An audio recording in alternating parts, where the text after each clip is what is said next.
I tell my inner child I'm sorry for everything you had to go through. It started as a child.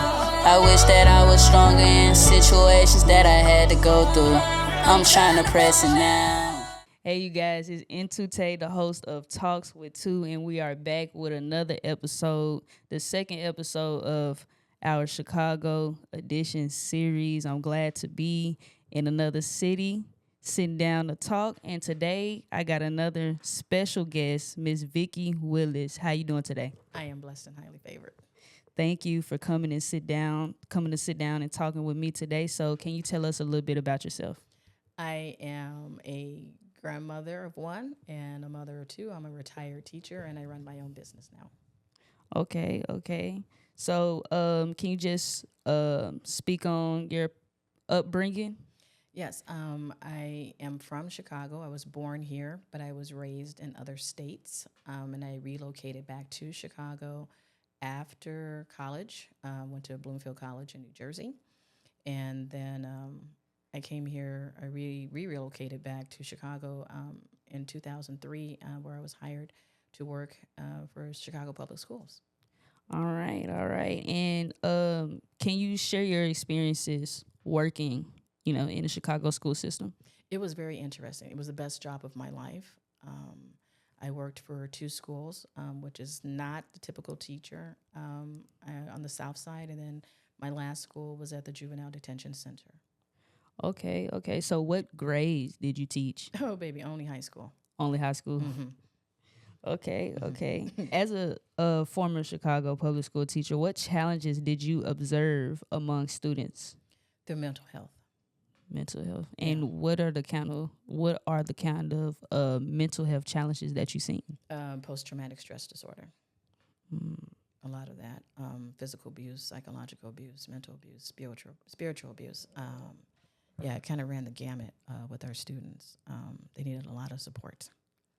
Okay. And as far as support goes, what kind of support did, the school system, you or anybody offer the students? For me, it was a listening ear because I'm not a licensed therapist. Mm-hmm. The other problem I saw was the fact that we just don't have enough counselors in our system. The 20 years that I was with Chicago Public Schools, they started firing people or laying them off or closing the positions out. And I'm like, these kids need somebody to talk to. Right. And then they started putting it where we used to have the guidance counselor was there all day, but then the guidance counselor is overwhelmed. They have 500, 600, 700 kids. How do you do thorough help with that? You get the kid for 10 minutes and then they go back to lunch, they go back to the trauma. The other thing is hiring people that don't understand your culture, right. and the community. So you have people who don't look like you, didn't grow up, don't have any of your background experiences. They don't understand your kind of church. They don't understand anything about your culture, but they're down there in your school, and then they come with their own preconceived notions. A lot of people, what I noticed too, were with the faculty, and I'm not trying to be critical, I just state facts because I taught history. They just came with this missionary complex, but not with any missionary complex true solutions. Right. And then we had a lot of counselors, like I said, I was trying to say, they were either laid off or they closed the positions out. We had a lot of turnover with who actually ran the Board of Education. They weren't paying attention to what the staff needed. I myself had at least 60 children who lost their lives for various reasons. That's traumatic for teachers. I had one student in Saturday school who died in front of me, died in my arms. So it's a lot. My kids, the 2000 was it from 2004 to 2010, they were closing down the schools in Black communities, specifically on the South Side and West Side, in that Renaissance 2010. So you had students who were coming from what we call here over east, Mm-hmm. where I live now, and they were going all the way west, all the way to Pulaski. So they were crossing territory. And it wasn't until I took the bus myself when I lost my vehicle, because I just wasn't paying what they asked for. I was taking the 79th Street bus from 79th and Pulaski all the way to the lakefront because I live in South Shore. And my God, my God, my God, the things that these kids were seeing, it explained a lot to me why my students were coming to school hungry, why they were coming to school angry. And then I discovered through personal experiences that 79th Street, especially during that time, from Damon to at least Cottage Grove, was called Murder Row. And it was called that for a reason. And I saw firsthand why. Okay, and when you mentioned that you had about 60 students passing away during this time, what were some of the reasons that the causes? I'm not going to say gang violence. I'm Right. going to say they died because they were shot. Right. The other percentage that they do not speak on here is they committed suicide. So the one that you had said had passed away in your arms, like what was that reason? He was murdered at Simeon High School. Okay. He died 3 feet from my car. And witnessing like all of these deaths, how did that impact your mental health? I didn't want to go back to school because I didn't want to go back to work. I said, what the F is the purpose if they're just going to die on me? The Board of Education sent a therapist to talk to me. They sent lawyers. They wanted to know if I wanted to be involved in the case. What happened with Chavez Clark. And I told them no, I wanted to remain silent. And so they just went with the other teacher, the substitute teacher who was in the parking lot that day. But there was just 2 of us in the parking lot that day. And I was the one that I asked to be, I don't want my name in the papers. Right. So what's some things, like, did you see anything improved like after this, or this stuff just kept on going? Like It's still here. They downplay it. They downplay what happens out at Morgan Park. Like they downplay it, or they just focus in on, they try to reroute and rewrite the stories. But it's not changed. It's just new leadership. Okay. And so are there any like violence prevention? Like, is there any violence prevention in Chicago? And like, what's some like support groups or that can help, that you feel like that can help? That's a loaded question, and I'm going to give like my honest answer on that. The violence prevention, my opinion, would be to bring back those programs that they took out.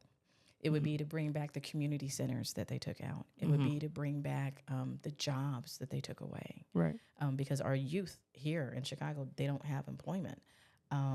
There's also like with the education, it's just like a push you through the system, but not really training you or teaching you what you need to know. They don't have like auto shop. They don't have all of those programs that they used to have. They don't have like home economics. These kids are, you have to go to like 1 or 2 or 3 schools just to even learn how to be a mechanic. You have to go to Simeon just to learn how to be a chef. So how do you have like 500 people applying for like 100 seats? That's not moral or ethical. But that's what I think they should do. I think they should bring back the community centers. And I think that these organizations, and I'm throwing shade here, and I don't care because I did my time in the trenches. These community organizations who say that they're helping these people and they're using these kids to get their grants from the federal government or from the state government, you really need to get up there and get out there and help these kids. Right. So what was the cause of them taking the community centers out? Like, that's a good question. Politics. Politicians who make $100,000 a year, but don't actually do anything for their communities, and otherwise known as aldermen. Wow. They all need to be voted out. So what I'm hearing is, around the city, it's not that many organizations or people that are in politics that's really stepping down and helping the community. No, they're not helping the community. They're only doing it in kind and face.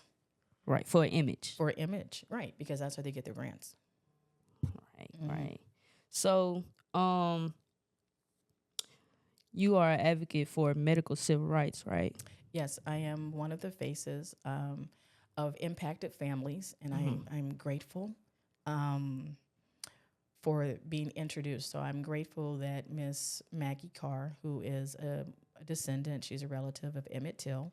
I met her the day that Holy Spirit told me to go and stand outside wherever follow the mayor. And I said, God, I can't go just follow the mayor because I'm not trying to get arrested. I'm just trying to bring attention to what's going on with my son. And Right. so he told me to go follow the mayor, and I ended up at the church where they actually laid Emmett Till's body out when he came from Mississippi to Chicago. Mm-hmm. And when I was standing out there, I ran into Maggie Carter, and then she introduced me to another person who introduced me to the Medical Civil Rights Initiative, which is run by Leonore Dolly and her mother, Deborah. Okay. So, you spoke on your son. So, what happened to your son? That's a damn good question. My son died because people are lazy.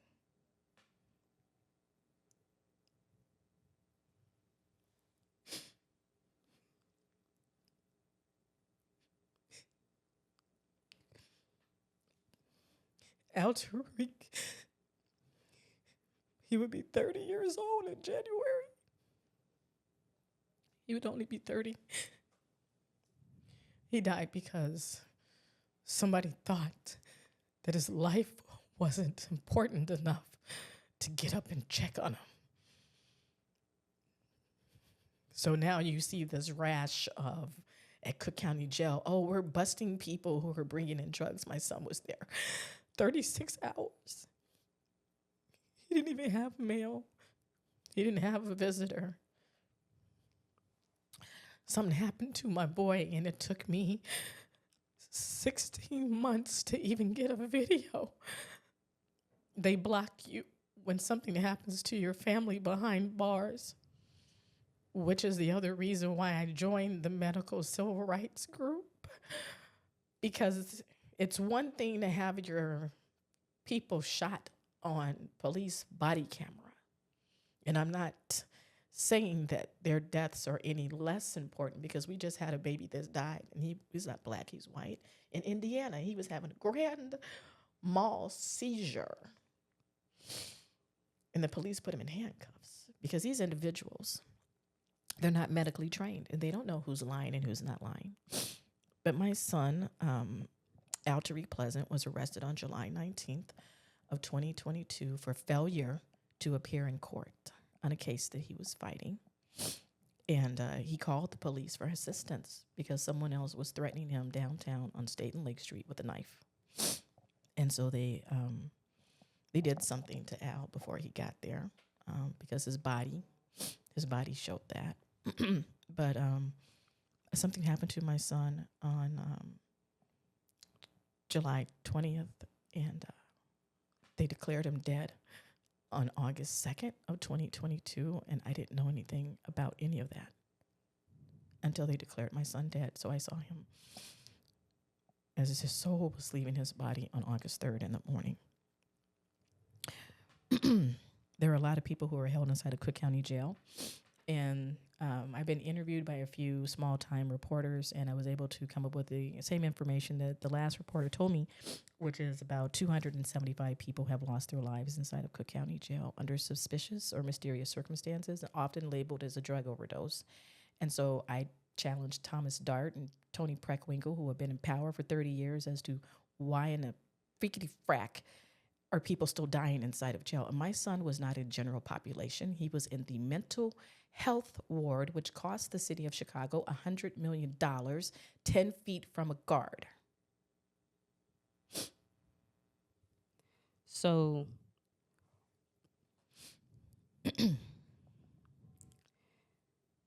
can you explain okay, so he went to jail for failure to appear. Mm-hmm. And then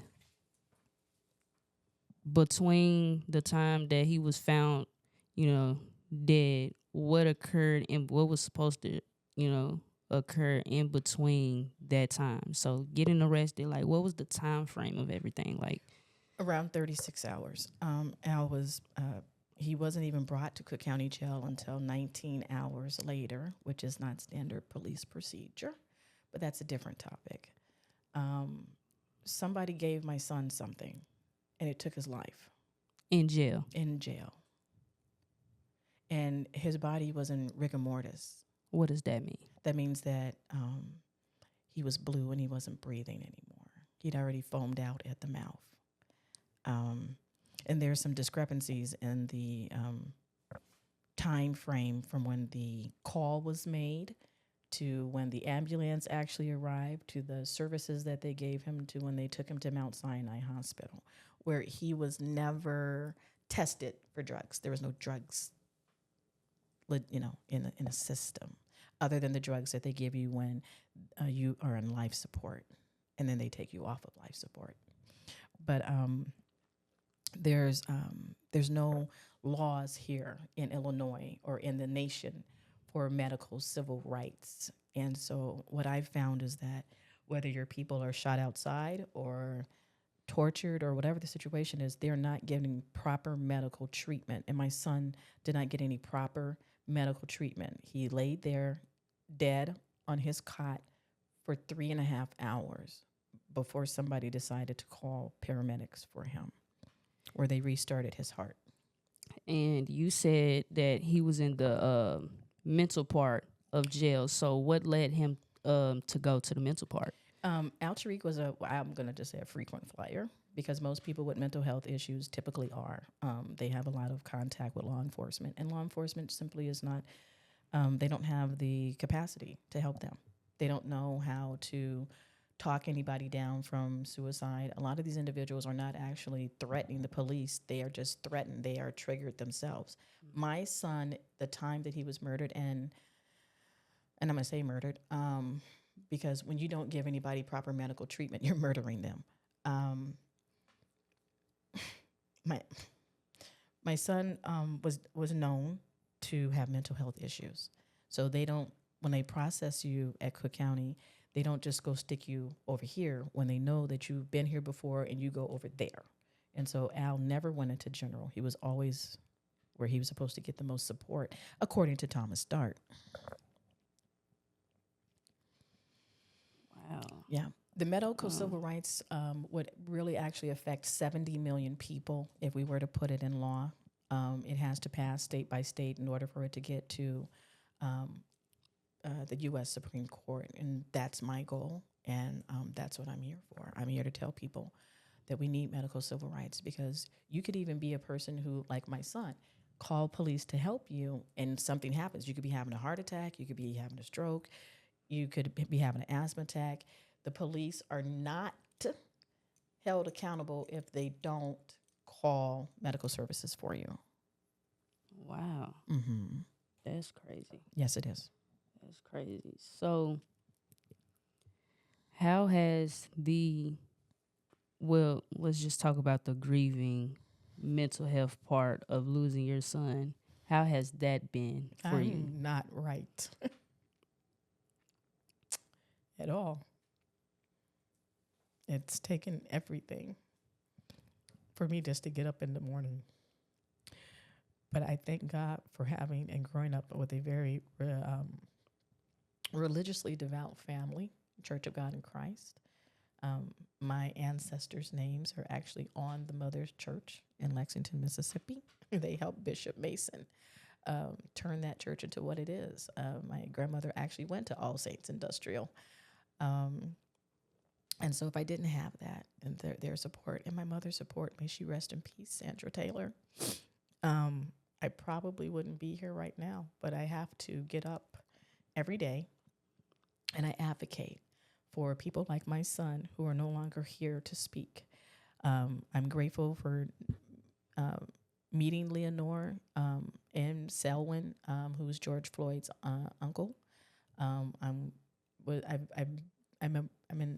in a bad club, right? The Impacted Families Club. But they're very supportive people. We do grief counseling once a week. I've been working with Marcel Bridges with the Building Bridges, Florida. He is actually out of Jackson, Mississippi, and they are him and Malik Shabazz, who's the attorney. They have been able to successfully get convictions for 6 police officers who were down there torturing people in Jackson. So I'm going to say that God will redirect your path. Because like I just wanted to be like the Black Bed Bath and Beyond, make these candles and make people's houses smell good. And now I'm flying out to Boston, speaking in senates and speaking at city councils to try to get people to understand that it's not about race. Because when I went to Boston, I heard some terrible stories. It's not about social class, because I've met people whose family members were very wealthy and they were not given any medical treatment. It's about humanity and human rights. Right. So, can you elaborate on, I know we probably already hit on some of these things, but focusing just on this, can you elaborate on the issues that you see within the system and how they contribute to the tragedies faced by individuals like your son? I'm going to read a little bit right here because I wanted to make sure that when I came that I was going to hit the stuff I wanted to hit. Mm-hmm. So I'm going to read. This is not inauthentic. It's just making sure I stick with the facts. Deaths like my son, Alteriq, are not uncommon, and many of them are entirely preventable. I was talking about this yesterday at another meeting. According to the authors of the Medical Civil Rights Act, every year, approximately 70 million persons lack a right by law to emergency medical care during law enforcement interactions. Without key legal protections, 7,000 people die in custody every year. According to a 2024 Department of Justice OIG report, they found that nearly half of the inmates' deaths reviewed involved insufficient emergency medical responses. According to the National Research Council 2013, lower income individuals who are held in custody are least likely to receive prompt, quality medical care compared to their counterparts. Disparities in access to health care have people are dying and they're suffering. There was a bishop, I think he was a bishop, no, he was a deacon in Georgia. He was having an asthma attack. They put him in handcuffs and tased him. I was looking at Miss Danetta Carr's son. He actually didn't even know he had sickle cell, and they handcuffed him. They'd put him in this police paddy wagon thing. By the time they made it to the police station, this young man was actually dying. They dragged him out, threw him in a wheelchair. His video was online. I watched it yesterday. It was the most horrific thing I'd ever seen. He's literally begging 14 times, I can't breathe. Please help me. Please take me to the hospital. They throw him in a cell. They tackle him. But he was literally bleeding from his mouth. And he's telling them, I can't breathe. What we're familiar with is the incidences like George Floyd or Tamir Rice or Tyre Nichols. What we don't see in the people like me, whose people, our loved ones die inside, it's a whole nother beast because our people are property of the state. And the state does not feel obligated to give you FOID information. I had to go through, what do you call those people? An investigative reporter. I can't think of their company right now. Something the Injustice Network. And they're the ones, through their lawyer, who was able to get me half of the stuff of what happened to my son. And a lot of the information, like Leonora was she was reading it for me the other day, and she said, Vickki, the medical emergency response, that information doesn't look right. The Chicago Fire Department wrote this, but if you look over here to that, and she was sending me things, and she said, Vickki, this doesn't align. And I said, I know, and I'm pretty sure that there's other families like myself here in Chicago and around the nation. We just don't know what to do. You don't know who to call. You try to reach out for the grassroots organizations, and you're like, am I getting an activist or an actorvist? And what's the difference between the two? Well, the activists like Lynetta Thomas, who's been helping me and trying to open doors for me, is there, right? She's doing things. She's pointing things out to me. Leonore is an activist, right? Even though she's on the medical, but she's actively doing things, and she's not in front. She doesn't want people to focus on her. But the activists, well, they're at every single news outlet. They're putting their hands all over the grieving mothers. They're taking the pictures of yourself crying because you're in grief, and they're getting their grants with your name, but they're not helping us. There's several organizations here that have my face in their file and my son's face in their file, but they've never picked up the phone. And it's not that I haven't reached out, because, baby, I done called everybody from Kamala Harris all the way down to my alderman about my son. And not just about my son. I'm not here just for Alteriq. I'm here for the 375 people that died. And we had like 10 more this year in Cook County Jail. And if Cook County Jail is one of the largest jails in the nation, I can only imagine what's going on in New York or LA or Miami. So I seen the news clip when you had spoke about what happened to your son. So I guess my question would be, I think that was like a 30-second clip that I had seen. Were you talking for longer than that, for 30 seconds? If I talked longer than 30 seconds on the news, that would be amazing, because I often start crying because my heart is broken. My heart is broken, and there's no mending that. The only way that I can feel effective is to do what I'm doing. Right. This opportunity that you've given me, that Leonore has given me, and I don't have a bunch of people helping me. I'm outside. If you see me standing outside, I'm outside the mayor's office downstairs. I've been standing on Michigan Avenue, Wabash, Wacker, with my son's sign, because I know that I'm not the only family, but people are afraid to speak up. Right. I'm not afraid because they killed my son already. Right. So I don't have anything else to lose. Have you connected to any other families that may have lost a loved one in Cook County as well? No. The individual who was supposed to be doing that didn't do that. So here I am. Right. Me, my angels, and me. Because sometimes all you can do is stand. Right. And I mean, like my mother said before she passed, she said, God will put you in the places that you need to be in. Right. And here I am right now doing this interview with you. Right. I really appreciate you coming on here talking about a very sensitive topic, but it definitely needs to be talked about. So do you have any support systems that you do believe are essential for families who have lost loved ones to violence or, failures within the justice system? Yes, I would definitely say to get in contact with the Medical Civil Rights Initiative. They are located in Massachusetts, and we are currently trying to get this passed in the state of Massachusetts. It's already passed in Connecticut. We did not come out of the Judiciary Committee in the spring, and that was really devastating because I flew out there. Myself and about 25 other families were out there to speak. And the Boston News and Globe and all those people were interviewing us.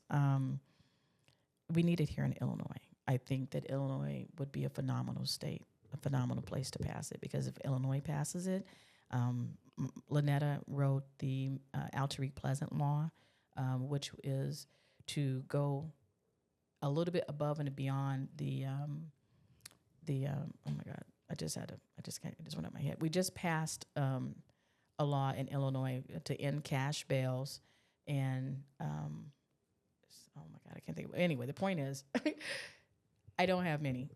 Building bridges with Marcel from Jackson, Selwyn Jones, who's George Floyd's uncle. He's also been trying to, get me connections with people, get me to sit down. But it's pretty much been me and my mom before she died, calling folks. And did your son pass away while she was here? Yeah, my son passed in August of 2022. My mother just passed July of 2024. And was he your only child? No, he's not my only child. God only gave me 2 children. Okay, and you have another son or a daughter? I have a son. So how has that affected, the mental health of his brother? He's in therapy now. And how is that working out for him? He's able to get up every day and go to work. But it's been a lot for both of us because we had 3 deaths in 2 years. My grandmother, who he was close to. I'm glad you asked that question. Thank you. My mother, his brother, which brought him from having somebody to talk to being by himself. And then his grandmother, these are the closest people that he had in his life. And so, it destroyed him.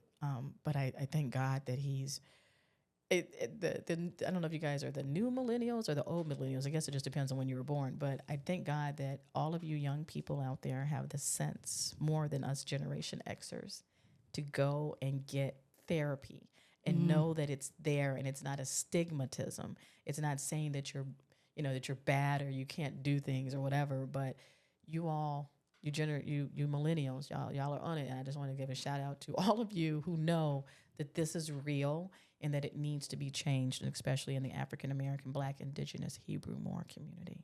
Right. And not only the, Black community, but, men.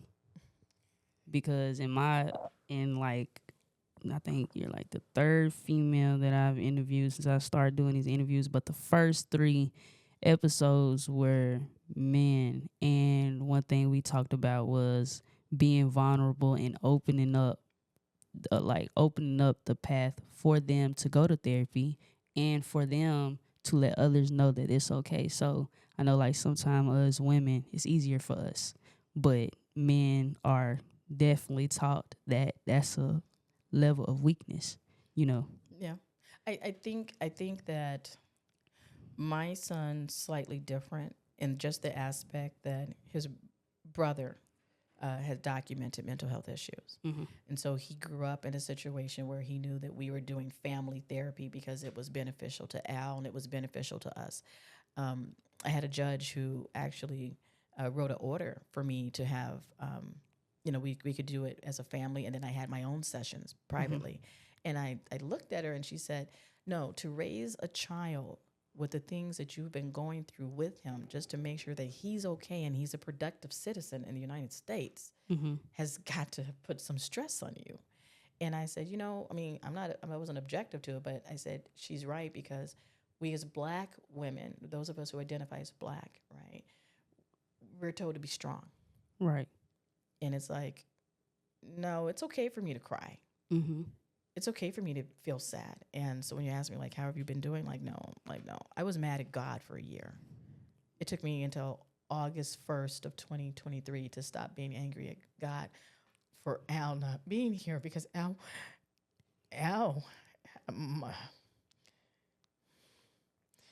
he changed my life. He made me a mother.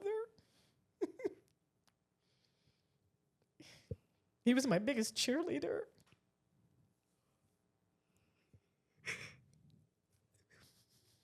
He called me every day at 6 o'clock. Get up, old lady. What are you doing? Mom, did you pray today? I don't have that.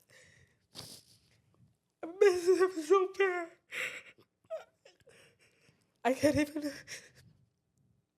They say it gets better. I cry about my son every day. Every day. I can't have conversations with him about the cosmos. I can't go with him to the museums. I can't travel with him. I can't do any of those things with him anymore. And the most horrific thing for a parent is to bury their child. Right. So I have to get up because I was his advocate in life.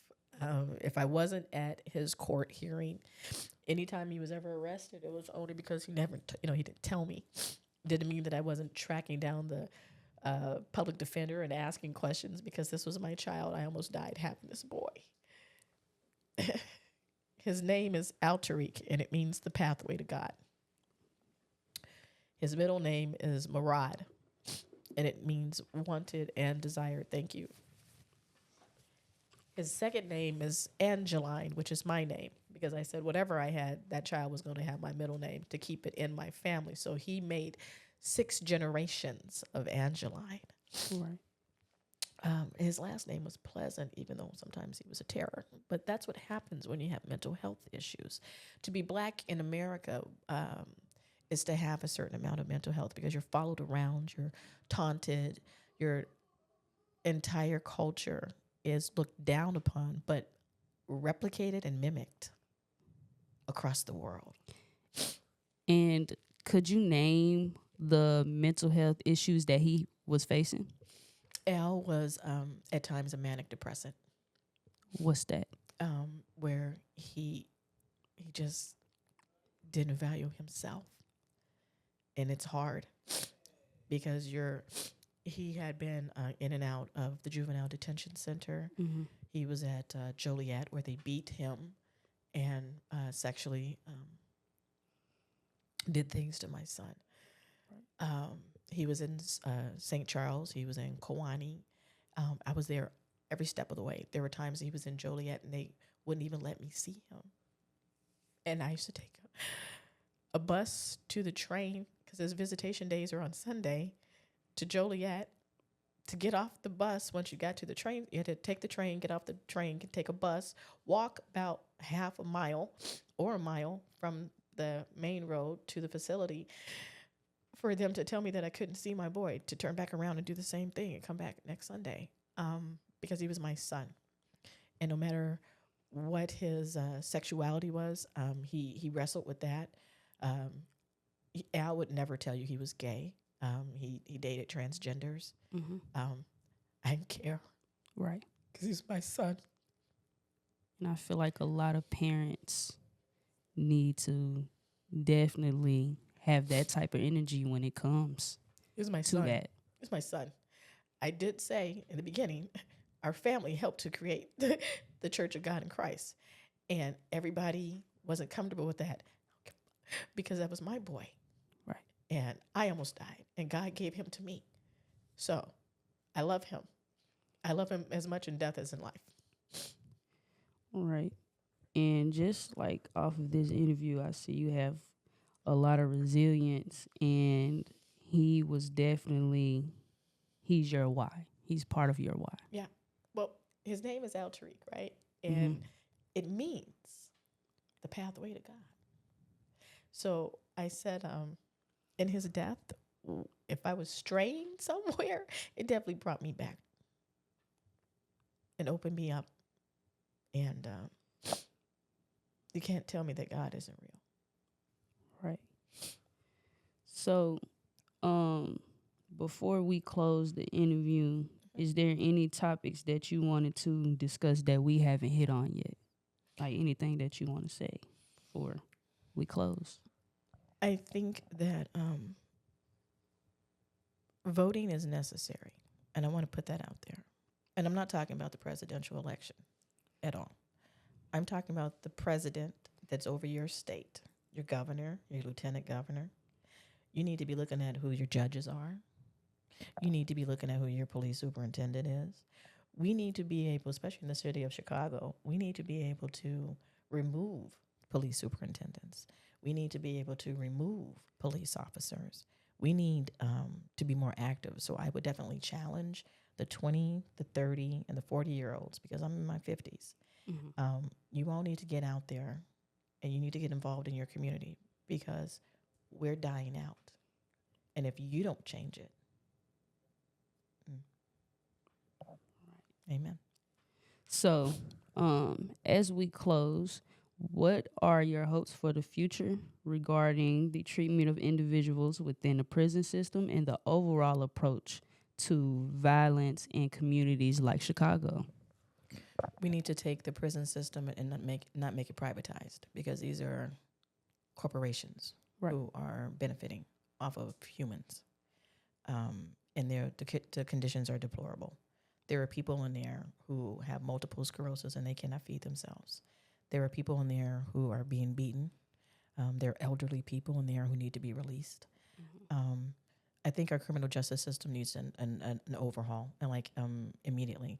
There are other countries where we can see where there's actual rehabilitation. That does not actually happen here in America. And I don't know. I just feel like God himself is going to have to come down and rearrange some things for people to understand that we need a reset. Right. And so what advice can you give to a mother who's lost her son in the system, families that's lost loved ones that want to get out here and, you know, go hard and fight for their loved ones, or just for people who's been through anything that you have been through, what advice can you give to them? You give to them? Don't stop. Call every number. That's what I did. Stand up. You know, don't. No one's coming to save you. You got to save yourself. Reach out to the Medical Civil Rights Initiative in Massachusetts, building bridges out of Florida. Here in Illinois, the Alteriq Pleasant Foundation, so that people in the central regions have a focal point. I'm here. You need to know that you only have 2 years in most states for a wrongful death. You need to know the process for FOID, and you need to keep filing. Also, get in contact with some investigative reporters who are not afraid to do the digging for you. All right. And last, where can our listeners keep up with everything that you have going on, support everything that you have going on? Can you drop your social media? Okay. It's funny you said that. I'm not trying to laugh, but I'm laughing because I just did that meta verification thing, and wow, I was like perplexed because my cipher flower, you can't have that on Instagram. You have to go by whatever's on your ID. So on my Instagram, I'm Vickki Willis. On my Facebook is Cipher Flower. I have 28,000 followers because they imitate me because of my gifts. Right. And if you look on my social media, you understand what I'm talking about.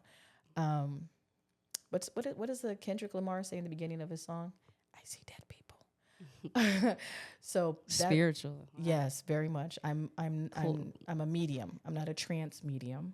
I might need to get in touch with you. I'm clairvoyant. Ooh. Yes, like a mug. So that's why people started following me. I got a large following off of Jelani Day because I saw his face and I said where they were going to find his body, and that's where they found his body. But I went to Illinois State University. I got my master's from there. So when I saw his name, I said, what? Because nothing happens to us downstate. And then I found out about all the lynchings downstate. Right. So my social media is my website is cipherflower.com. But Alteriq stuff is all in his name, alteriqpleasant.com. I'm on all the platforms. If I haven't updated, that's just because I've been doing interviews. All right. So guys, y'all hear that? Make sure you go tap into everything that she has going on. I really appreciate you coming to sit down and giving me your time of day to speak on your situation. So we're going to make sure we drop all of her links so you guys can go tap in, and make sure you tune in, subscribe to our YouTube Talks with Two on all platforms and on YouTube. That'll be a wrap. Thank you. Thank you. In my inner child, I'm sorry for everything you had to go through. It started as a child. I wish that I was stronger in situations that I had to go through. I'm trying to press it now.